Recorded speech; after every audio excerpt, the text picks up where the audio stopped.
The Caxixi or basket shaker is made from rattan and goes well with African drums or any percussion ensemble.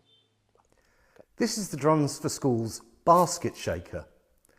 To play the basket shaker, you need to hold it like this and move your arm backwards and forwards so the beads inside the shaker strike against the basket. You can create accents by twisting your wrist and throwing like a dart so the beads hit against the harder part of the gourd at the bottom of the instrument, and then you can combine the two.